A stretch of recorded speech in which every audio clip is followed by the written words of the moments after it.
Graça e a paz do Senhor Jesus. Colossenses 3, do 18 ao 25. Quem encontrou, diga amém. Vou ler, a igreja esteja ouvindo atentamente.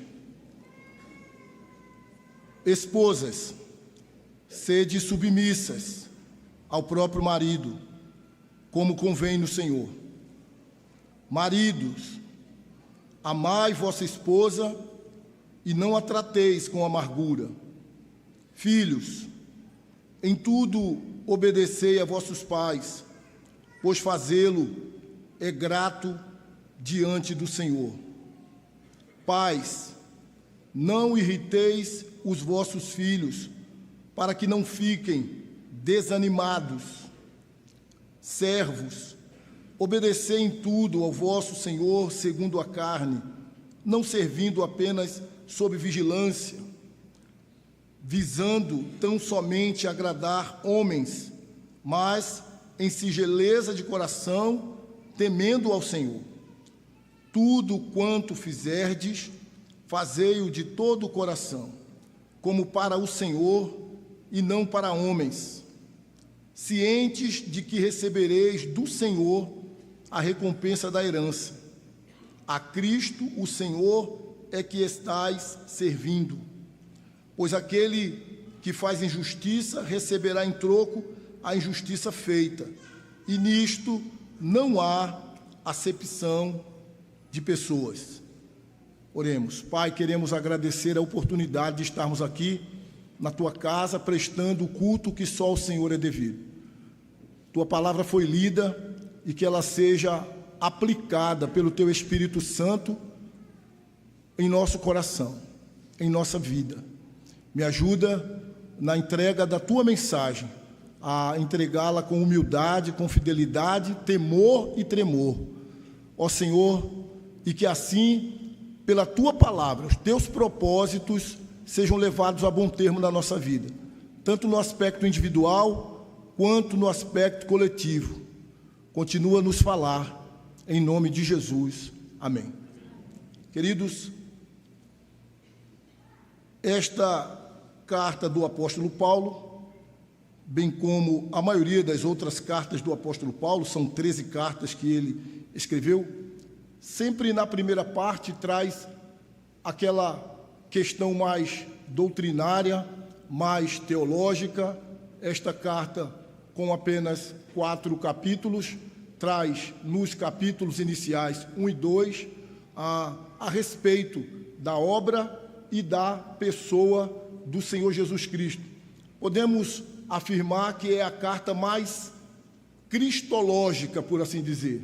A carta onde há uma maior ênfase do apóstolo Paulo sobre a pessoa de Cristo, como o cabeça da igreja, como a expressão exata do ser de Deus, como aquele que é a imagem do Deus invisível, onde Paulo também fala da sua obra, do seu sacrifício, e por causa do seu sacrifício, nós tivemos todo o escrito de dívida que pesava contra nós, cancelado por aquilo que Cristo fez na cruz do Calvário.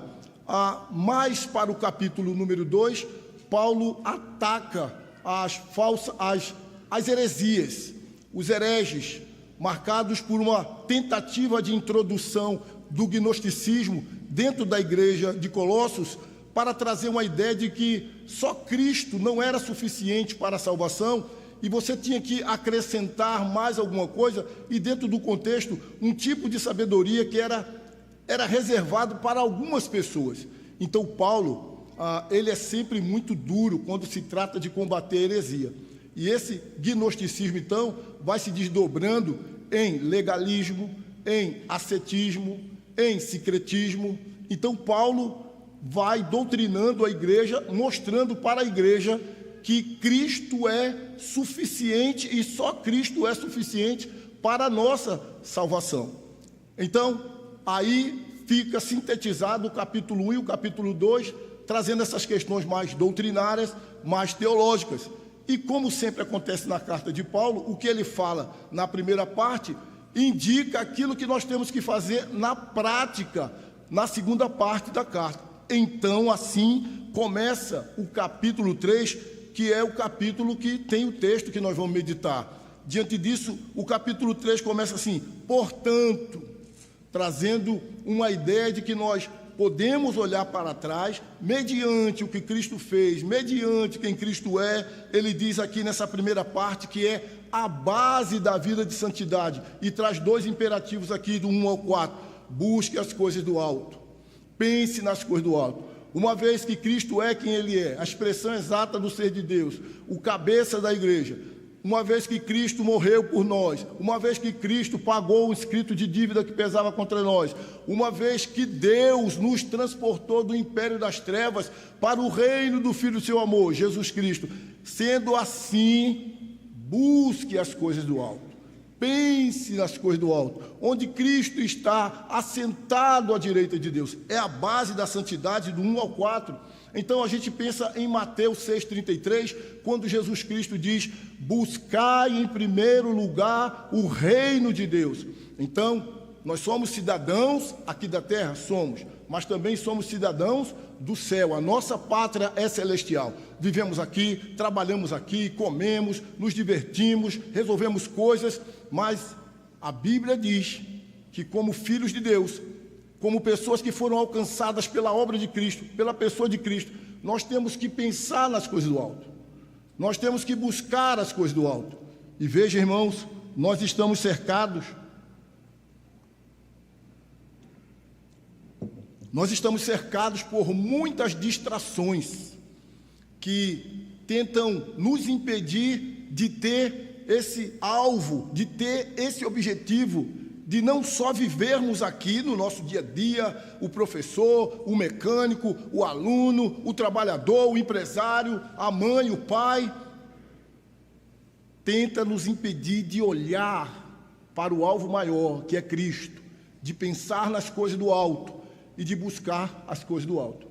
Em seguida, o apóstolo Paulo traz alguns imperativos, e o primeiro deles, nesse sentido, de uma situação pessoal: fazei morrer a vossa natureza terrena. É o que nós vamos ver aqui do versículo 5 até o versículo 11.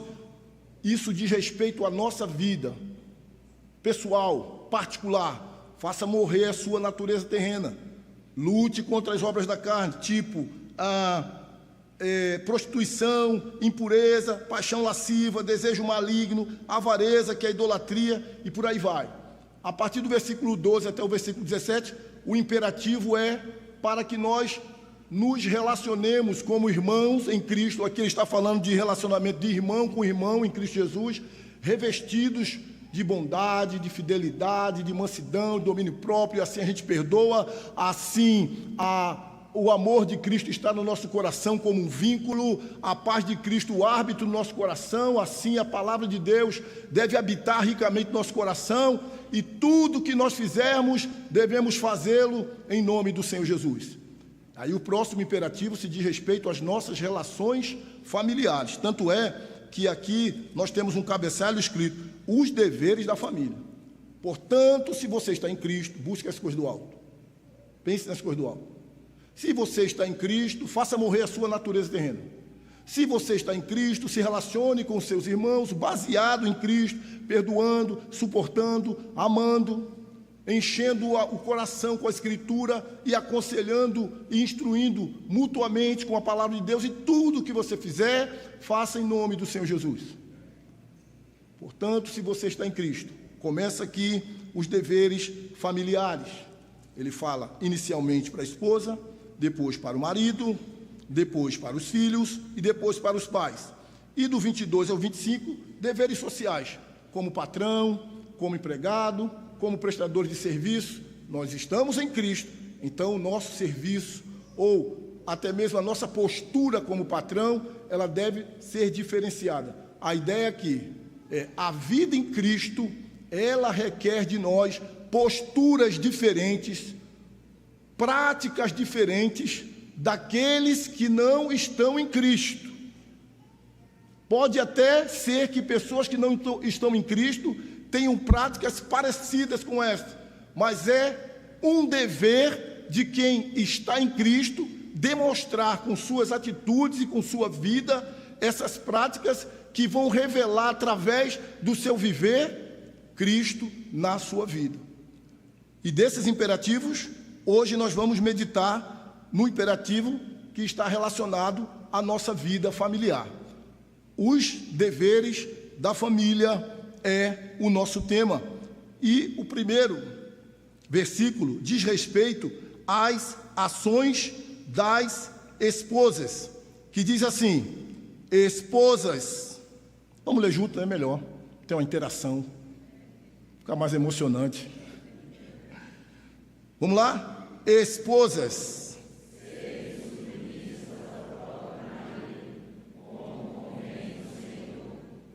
amém, irmãos? Esta palavra submissão, infelizmente, nos nossos dias, tem sido roubada do seu significado original e verdadeiro, e não tem nenhuma dificuldade bíblica ou textual de colocar aqui submissão, embora muitas mulheres, inclusive e tristemente, mulheres até crentes, olham para esta palavra com um arrepio, com um olhar negativo.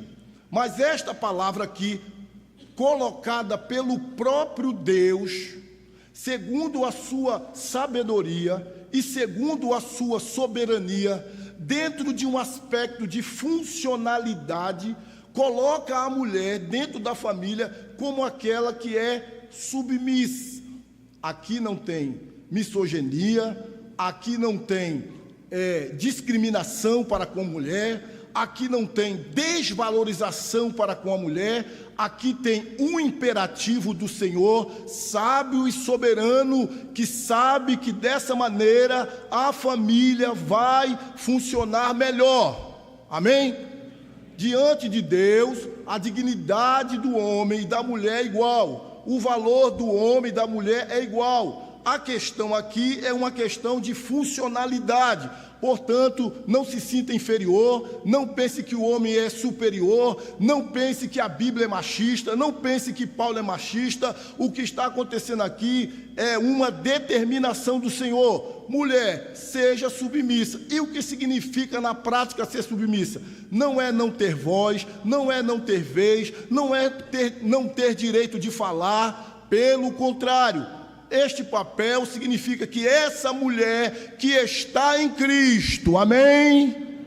Veja, o texto está falando desde o versículo 1 da nova vida em Cristo. Então isso aqui é para a mulher que está em Cristo. A mulher que está em Cristo vai revelar esta vida cristocêntrica, cumprindo o seu papel de submissa, entendendo que a referência não é o seu marido, se ele é bom, se ele é ruim, se ele é crente, se ele não é crente. A referência é o Senhor. Esposas, sede submissas ao próprio marido, como convém o Senhor. É sobretudo por causa do Senhor. Porque se for por causa do marido, às vezes a gente não vai fazer. Se for por causa da esposa, às vezes a gente não vai fazer. Mas é porque eu estou no Senhor, porque a referência é o Senhor. Então, eu vou fazer o meu papel. E isso também independe se o outro pecador ou a outra pecadora faz a parte dele ou dela ou não. Amém, igreja? Porque às vezes a pessoa quer justificar. Mas ele não faz, mas ela não faz. Até onde eu sei, a Bíblia não está dizendo assim: se o teu cônjuge fizer, você faz. Se ele não fizer, você não faz.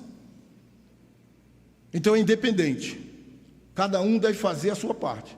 E aqui nós estamos na parte da mulher, ser submissa, que é estimular o marido, encorajar o marido, ser uma legítima ajudadora para o marido, abrir a boca para abençoar o marido, elogiar o marido, ser usada por Deus para levar, por exemplo, uma palavra que encoraje o marido a cumprir a sua missão. Lembre-se, você está em Cristo, você é uma nova criatura, você é uma pessoa resgatada, transformada, salva. Uma mulher transformada pela obra do Espírito Santo e que tem Cristo como Senhor e que busca as coisas do alto e que pensa nas coisas do alto e que vive fazendo morrer a sua natureza terrena e envolve na natureza terrena às vezes raiva, ira injusta. E porque você está em Cristo, você não leva adiante essa raiva, essa ira injusta. Você não leva adiante este ciúme excessivo, porque você está em Cristo e você é uma nova criatura. E porque você é uma nova criatura e a sua vida está em Cristo, o seu relacionamento com o seu esposo vai ser baseado em atos de bondade, benignidade, longanimidade, mansidão, paciência.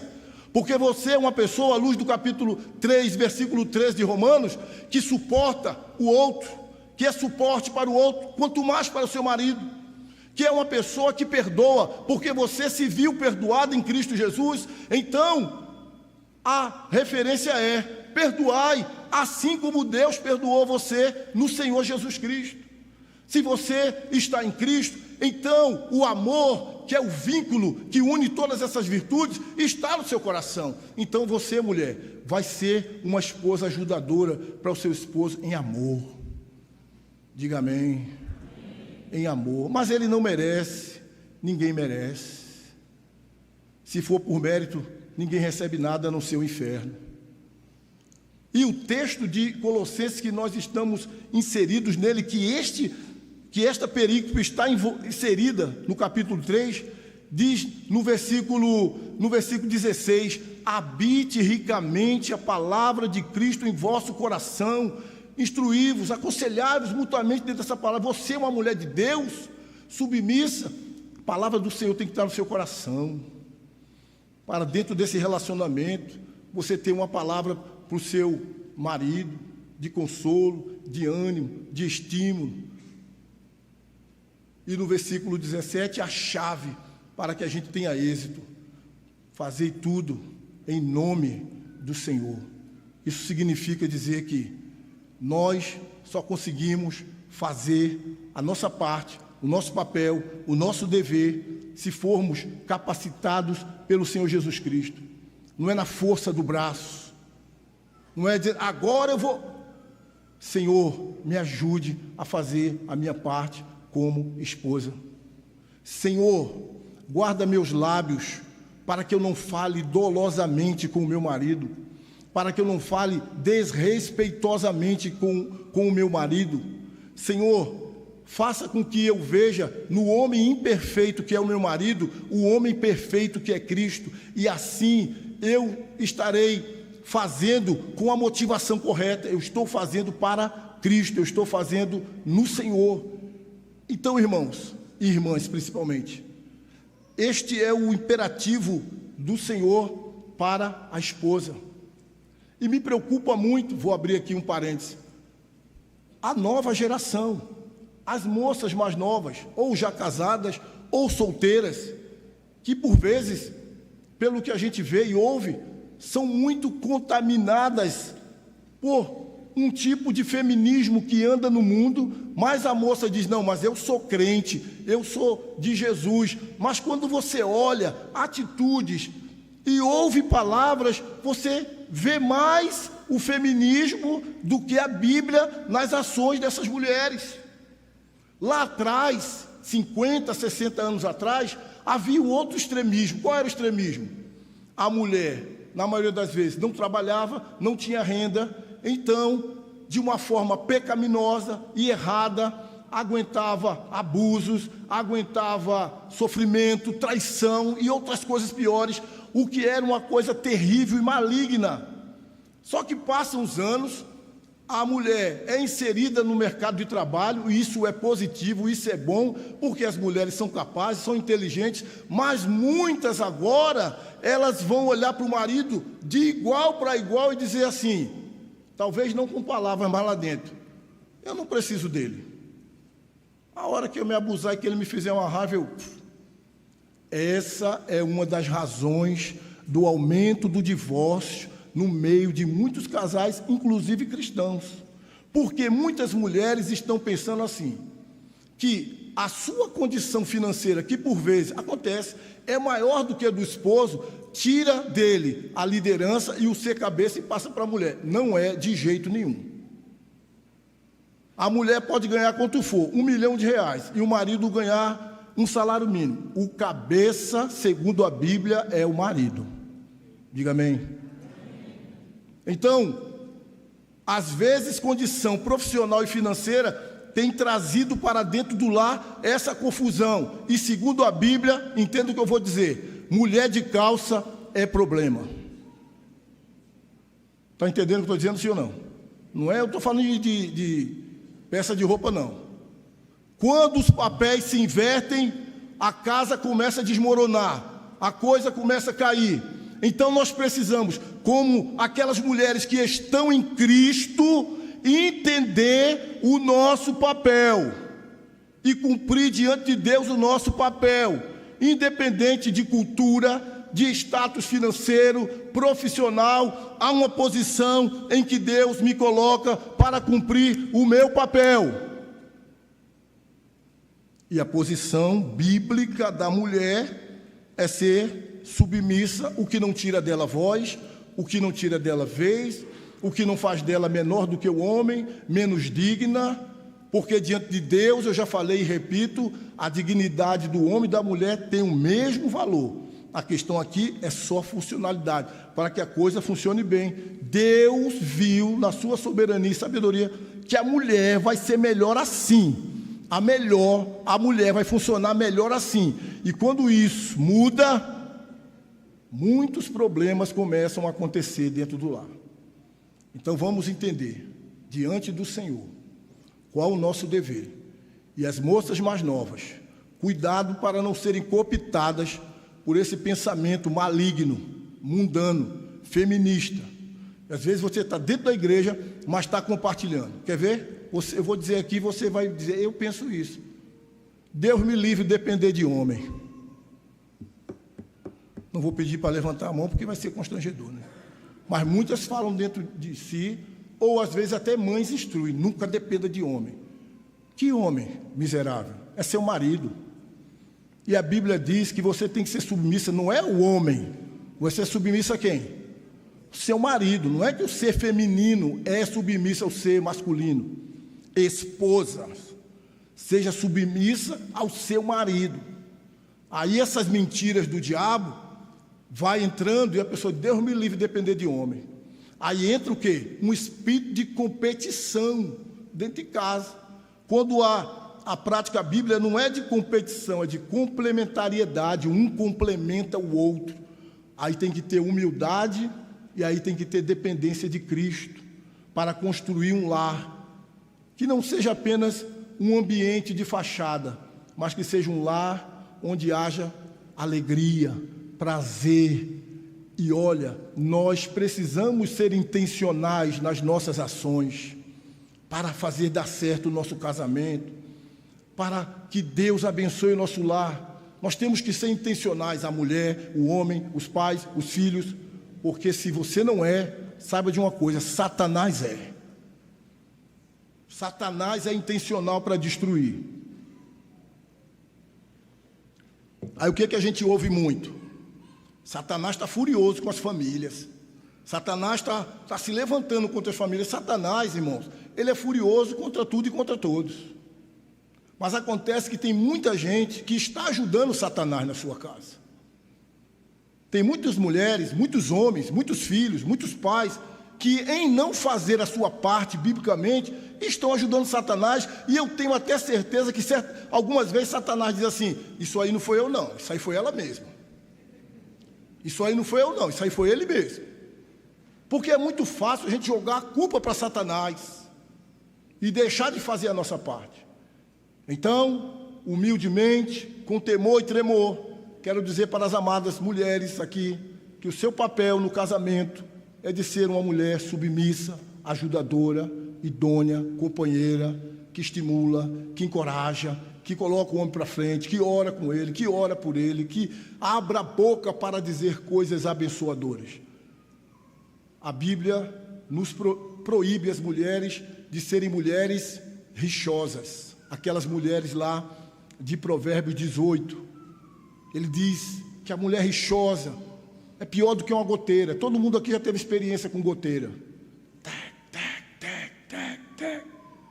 No lugar de ser mulher rixosa, seja uma mulher submissa, cheia de Cristo, para a glória de Deus, e você vai ver o fruto disso na sua casa. Amém? Vamos agora para os meninos, né? Pensou que não ia chegar neles, vai chegar. Nós, né? O texto sagrado diz: maridos, amai, miserável, vossa esposa, e não a trateis com amargura. Amém, irmãos? Não a trateis com amargura. Então, a segunda parte aqui do nosso texto diz respeito ao papel do homem, que devem amar a esposa. E o que significa na prática amar a esposa? Proteger a esposa. A mulher precisa olhar para o seu marido e sentir segurança no marido. A mulher não pode olhar para o marido e passar uma barata e o marido dizer: vai, amor, matar aquela barata. A mulher não vai ter segurança nesse homem. Coisas do dia a dia, coisas simples. Não é a mulher que acorda, que vai dormir à noite e vai ver se a porta está trancada, se a janela está trancada. São coisas simples. Quem deve fazer isso é o homem. Amém, irmãos? Não cutuque seu cônjuge, porque você vai dar um sinal. Não faça isso, você vai constranger o seu cônjuge. Não ria, não cutuque, não mude o olho, fique assim, ó.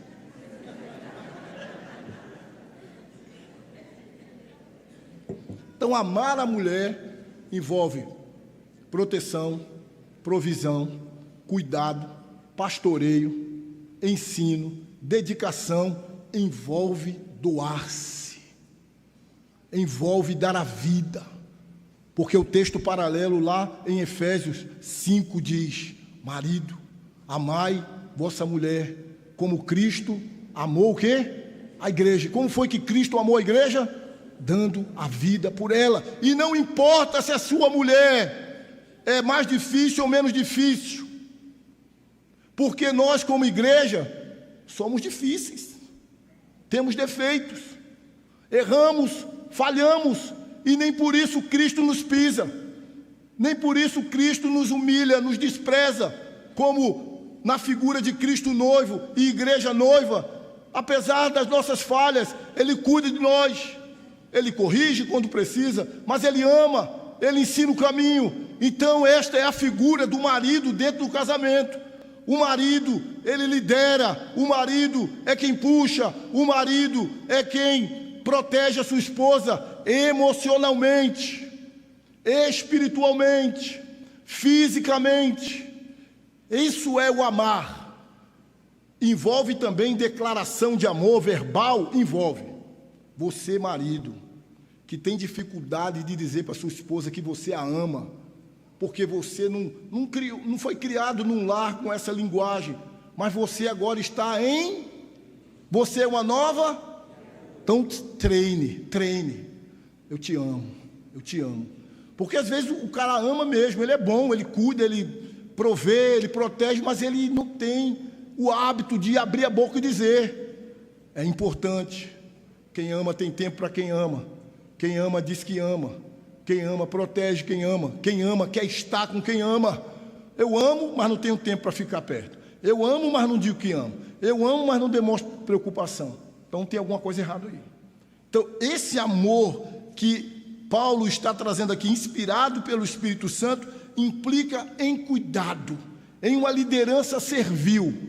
Aqui não envolve despotismo, aqui não envolve tirania, aqui não envolve desqualificar a mulher, aqui não envolve humilhar, aqui não envolve indiferença.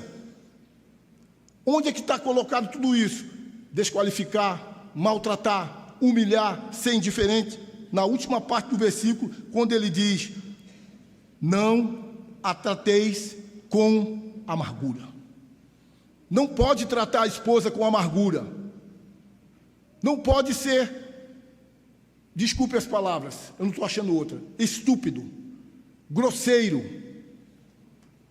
Não pode gritar com a esposa. Mulher não foi feita para levar grito. Mulher, quando leva um grito, ela já chora.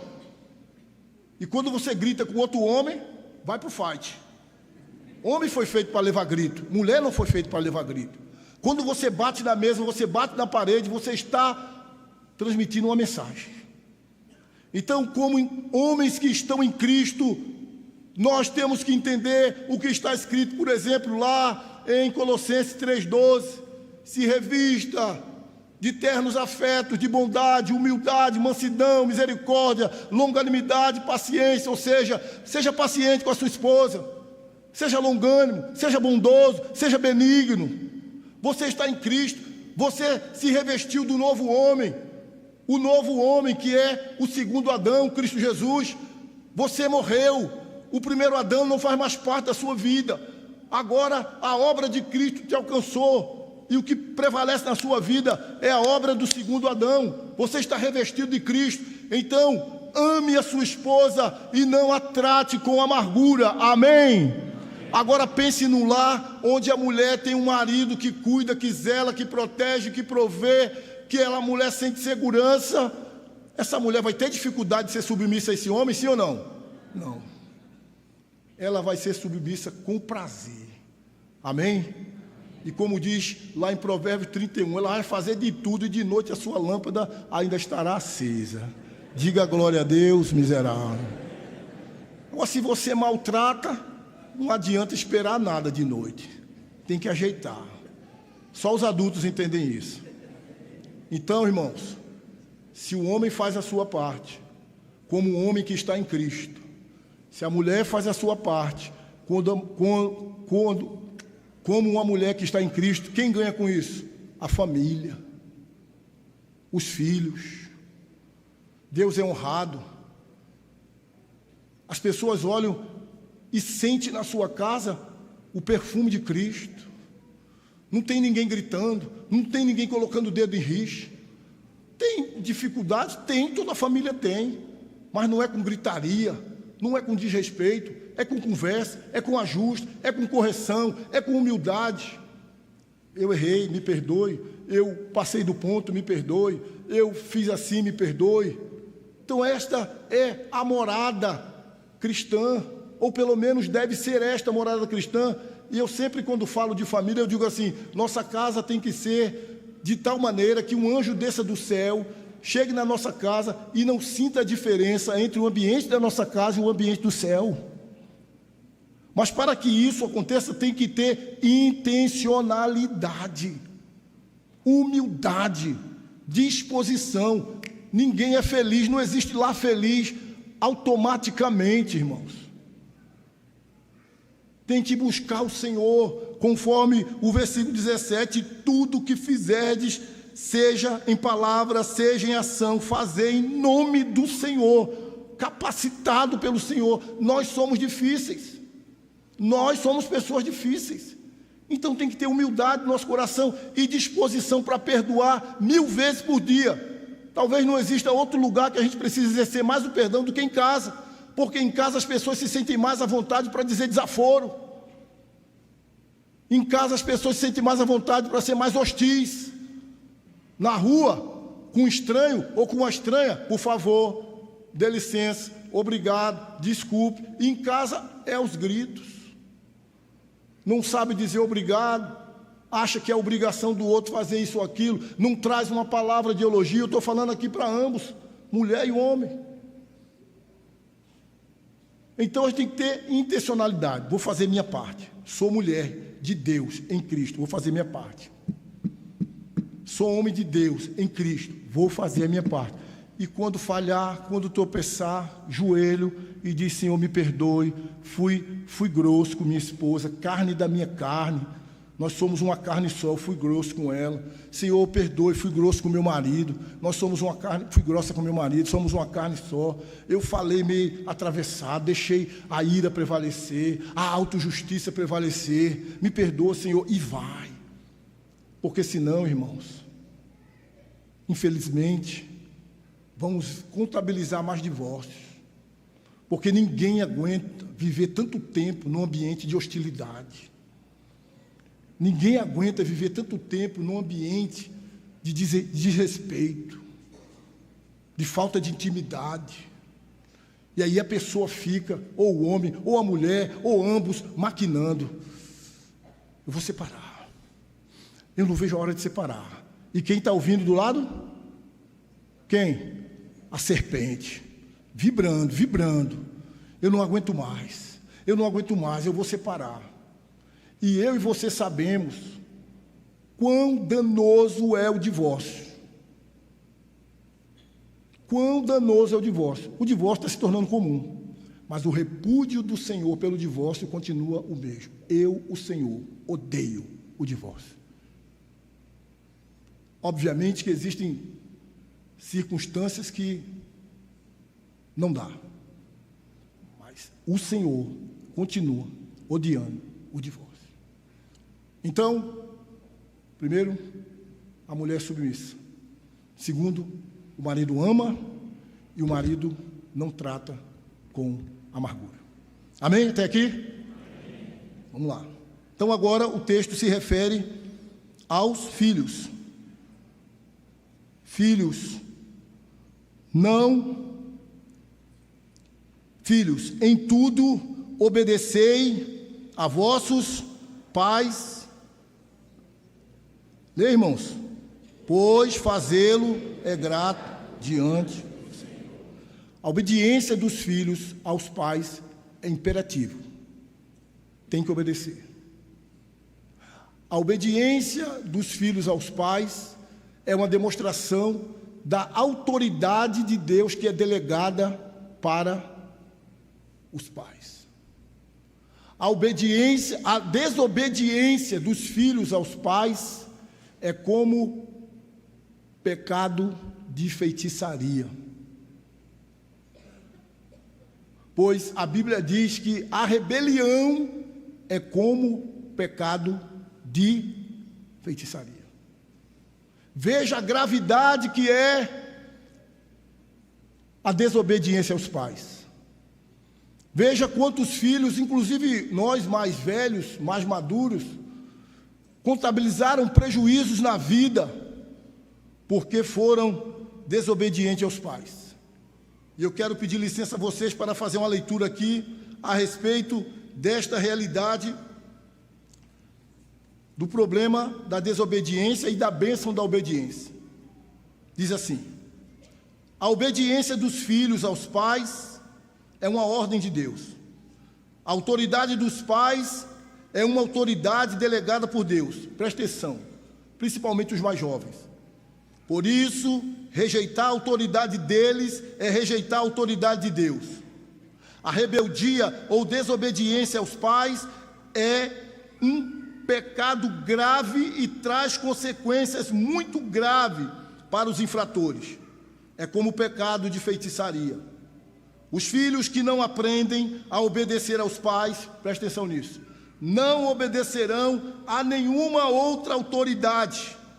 A desobediência aos pais é um sinal da decadência do mundo, conforme Romanos 1,30. Um dos aspectos que aponta para o final do mundo é a desobediência dos filhos aos pais. A nossa geração é a primeira geração em que os filhos estão peitando os pais.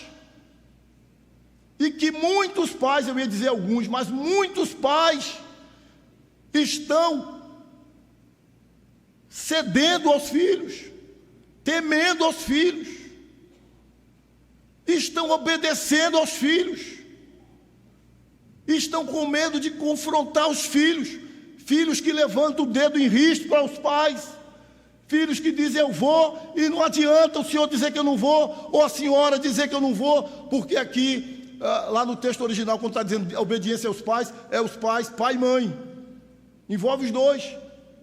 Então filhos dessa geração estão pagando para ver, não estão nem aí. Só que a ordem bíblica, e você que está em Cristo, e a palavra é, para aquele que está em Cristo, você é uma nova criatura, você pensa nas coisas do alto, você busca as coisas do alto, você faz morrer a sua natureza terrena, você veio aqui, fez a sua pública profissão de fé, você deve obedecer aos seus pais. A força de uma nação deriva da integridade dos seus lares. Ó como está a nossa sociedade. E esse povo vem de onde? Da nossa casa, da minha casa, da sua casa, que forma a sociedade de rebeldes.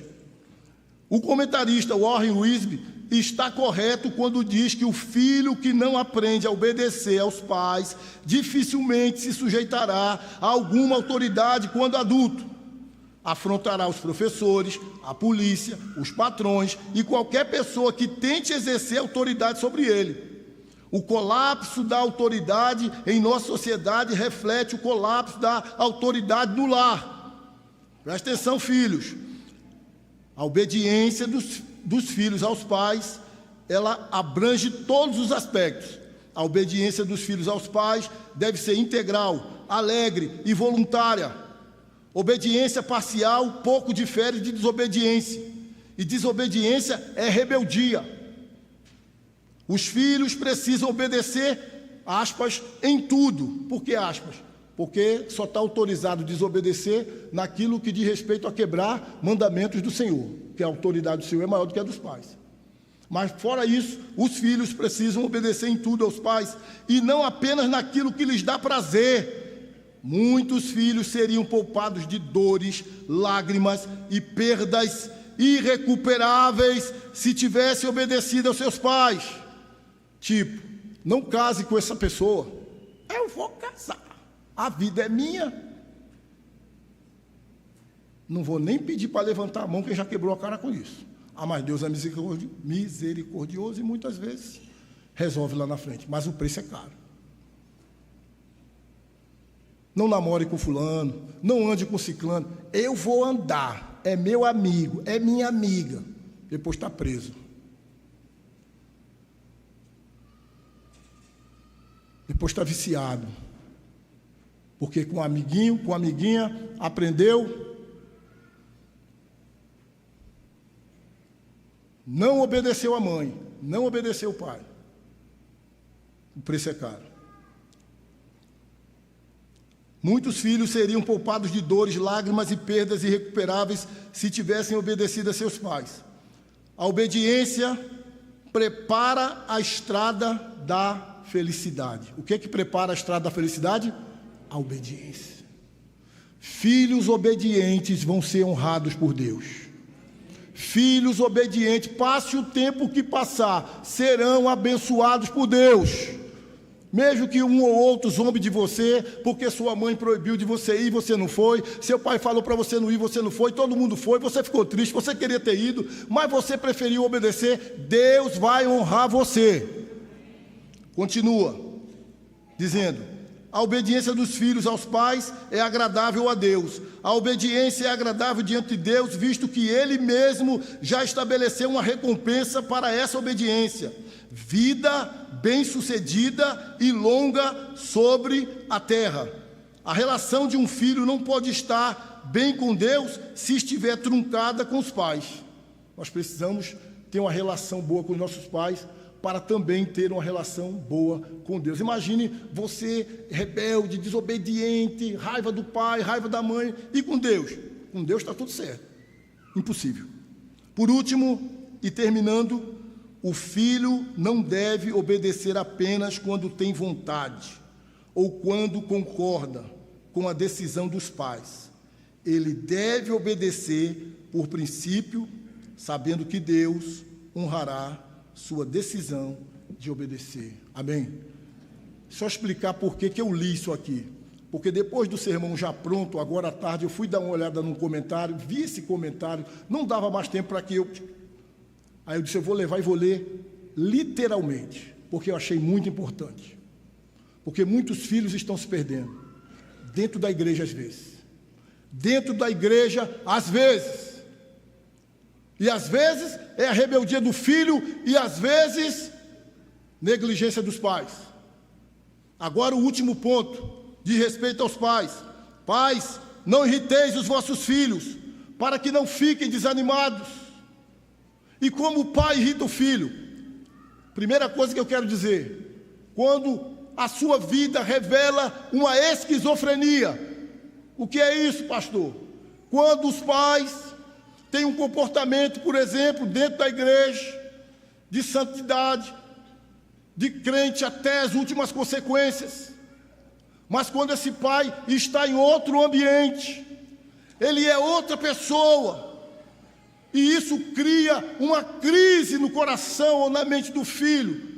E ele se pergunta: meu pai ou minha mãe é aquele, é aquela que na igreja levanta a mão, canta, dá a paz do Senhor, serve em 250 ministérios, ou meu pai ou minha mãe é esse que está aqui mentindo, é esse que está aqui xingando, é esse que está aqui esbravejando, é esse que está aqui fazendo falcatrua. Quem é o meu pai? É aquele homem de Deus ou aquela mulher de Deus da igreja? É o pastor? É o presbítero? É o líder? Seja quem for? Ou é aquele que está lá fora? Fazendo totalmente o contrário do que faz na igreja. Aí é uma esquizofrenia. É aqui de um jeito, ali de um outro. Grita com o cônjuge. Maltrata o filho. Outra coisa que irrita o filho e desanima, e esse desanimar aqui, sabe o que significa desanimar o filho? É tirar o filho do caminho do Senhor.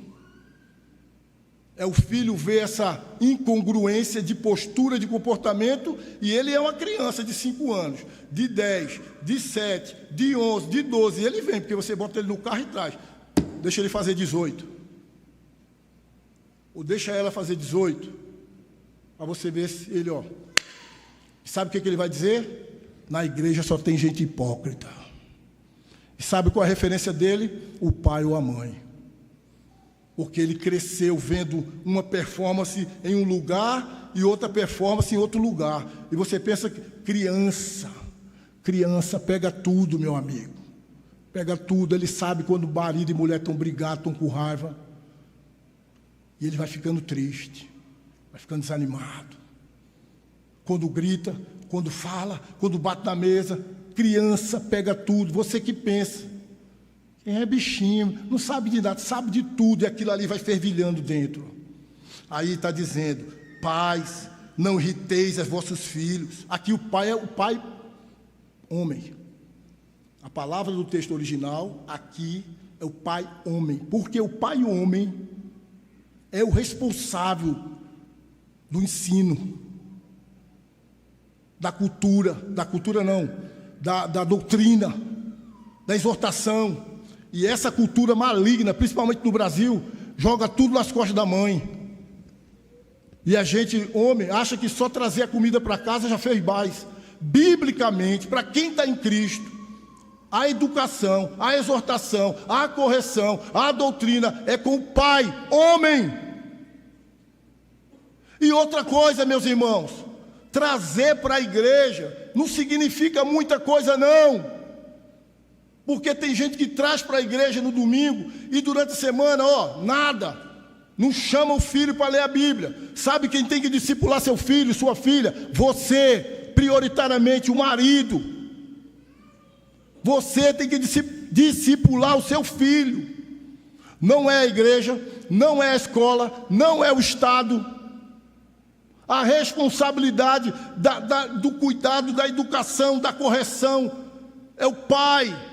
O pai tem que educar o filho. Chegar de noite do trabalho, pedir contas à mulher, como é que foi? Fulano está meio rebelde, fulano está isso. Isso não isenta a mulher também de chegar junto na ausência do pai. Mas acontece que a gente está numa geração de homens muito frouxos. Homens frouxos. É uma geração que eu não sei não, meu Deus. Não aguento um acocho. Aí fica com aquela consciência de culpa, porque eu estou muito longe, porque eu trabalhei muito, porque eu estou procurando dar o melhor. Agora eu vou chegar em casa e vou repreender o menino. Tem que repreender. Nós estamos lidando com seres das piores espécies, irmãos. Amém, irmão? É tudo pecador, é tudo filho de Adão. Está vendo teu filho de 2, de 3, de 5, de 7? Só a graça, irmão. Então tem que discipular. Eu fiz assim, né? Tem que discipular, tem que corrigir, tem que educar, tem que conversar, tem que exortar. É papel do pai.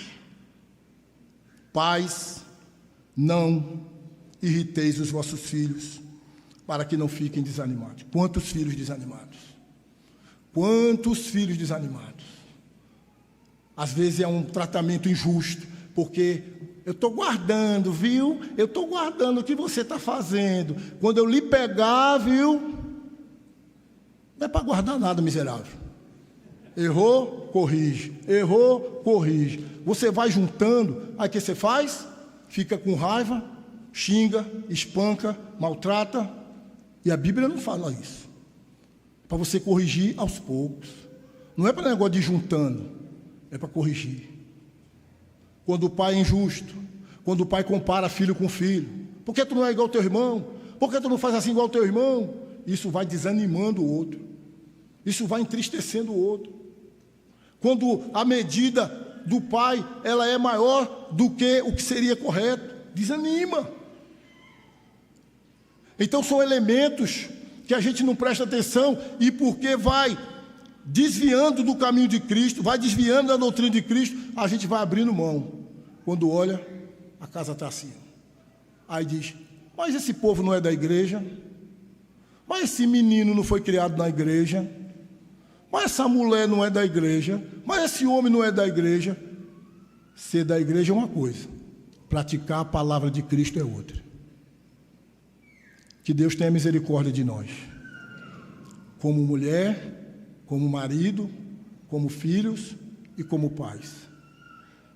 Que o Espírito Santo nos leve a uma meditação no papel de filho, no papel de marido, no papel de esposa. Veja, irmãos, está certo que não é simples porque somos pecadores, mas não é impossível, porque temos o auxílio de Cristo para fazermos a nossa parte.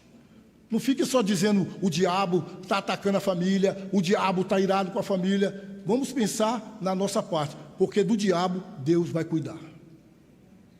Deus vai cuidar, porque, como dizia Lutero, o diabo é como um cão na coleira. Só vai até onde Deus permite. Agora a gente tem que pensar na nossa parte. Porque Deus quer nos dar lares abençoados. Deus quer nos dar lares onde nós temos prazer de estar na nossa casa. Deus quer nos dar lares agradáveis, felizes, lares com paz. E isso não isenta dias difíceis, dias de luta, mas que a nossa luta não seja um contra o outro. Que a nossa luta seja contra o pecado, contra o mundo, contra a carne, contra o diabo, mas não a luta do marido contra a mulher, dos pais contra os filhos, dos filhos contra os pais, mas que entre nós sejamos unidos e unidos em Cristo para a glória de Deus. Pode ficar de pé, o louvor pode vir aqui. Eu termino lendo algumas aplicações para nós. Se você está, presta atenção, se você está em Cristo, você tem deveres que precisam ser cumpridos, e eu e você sabemos que para termos êxito, precisamos da ajuda do Senhor. Se lembre do versículo 17, tudo o que fizer, fazei-o em nome do Senhor. Segundo, o bem-estar da família não é automático, já falei isso durante a pregação. O bem-estar da família precisa ser intencional e precisa existir compromisso. Compromisso do marido, se humilhar na presença do Senhor, orar, Senhor, venha cá, me ajuda, Senhor, fazer o meu papel, ser o marido que minha esposa precisa, ser o pai que meus filhos precisam, me ajuda, Senhor. Nada de ficar jogando a culpa um no outro, ele faz, ele não faz, ela não faz, eu não faço. Se humilhar diante do Senhor e buscar a graça do Senhor. Em Cristo é possível termos uma família saudável, feliz e abençoada. Quando Cristo é buscado, honrado e obedecido, a família reflete a luz do Senhor e exala seu bom perfume. Que Deus nos ajude a cumprirmos o nosso papel. Feche os seus olhos, vamos cantar ao Senhor e em seguida nós vamos orar.